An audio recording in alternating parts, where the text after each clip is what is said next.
Welcome to success ગુરુ ધોરણ 10 વિષય વિજ્ઞાન. આજે આપણે જોશું અસાઇનમેન્ટના પ્રકરણ 2ના MCQ. તો ચાલો શરૂ કરીએ. એક દ્રાવણ ઈંડાના પીસેલા કવચ સાથે પ્રક્રિયા કરી વાયુ ઉત્પન્ન કરે છે, જે ચૂનાના પાણીને દૂધિયું બનાવે છે. તો દ્રાવણ ખાલી જગ્યા ધરાવે છે. જો તમને આનો જવાબ આવડતો હોય તો કોમેન્ટ બોક્સમાં જણાવજો.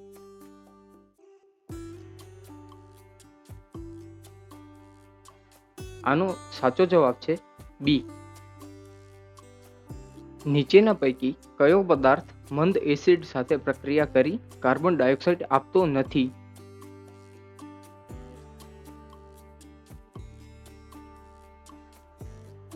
આનો સાચો જવાબ છે સી. નીચેના પૈકી કયું દ્રાવણ વધુ બેઝિક છે?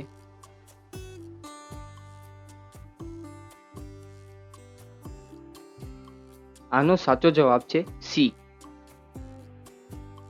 જો જલીય દ્રાવણ એ, બી, સી અને ડી ની પીએચ અનુક્રમે 1.9, 2.5, 2.1 અને 3 હોય તો એસિડિકતાનો ક્રમ શું છે?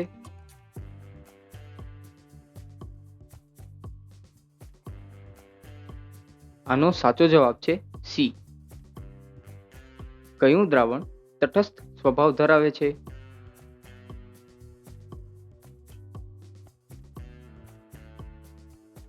આનો સાચો જવાબ છે ડી.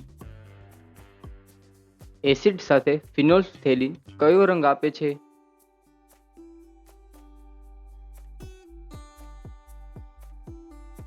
આનો સાચો જવાબ છે ડી. નીચેના પૈકી કયો ઘ્રાણેન્દ્રિય સૂચક છે?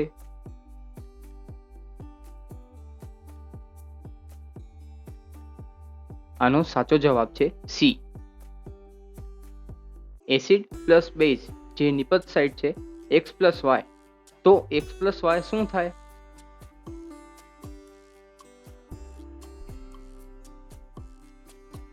આનો સાચો જવાબ છે બી.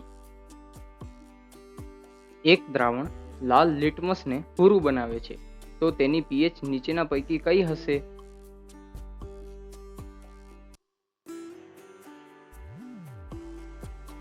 આનો સાચો જવાબ છે ડી. 4 પીએચ વાળા જલીય દ્રાવણ કરતા 2 પીએચ વાળું જલીય દ્રાવણ ખાલી જગ્યા હોય છે.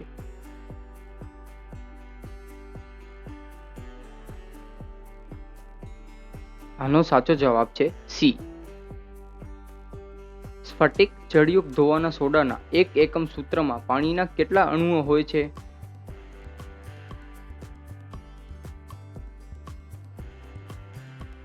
આનો સાચો જવાબ છે ડી. ટામેટામાં કયો એસિડ રહેલો છે?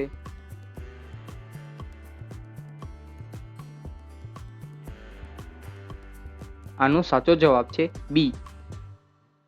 Thanks for watching. આવા જ એજ્યુકેશનલ કોન્ટેન્ટ માટે સબસ્ક્રાઇબ કરો સક્સેસ ગુરુને.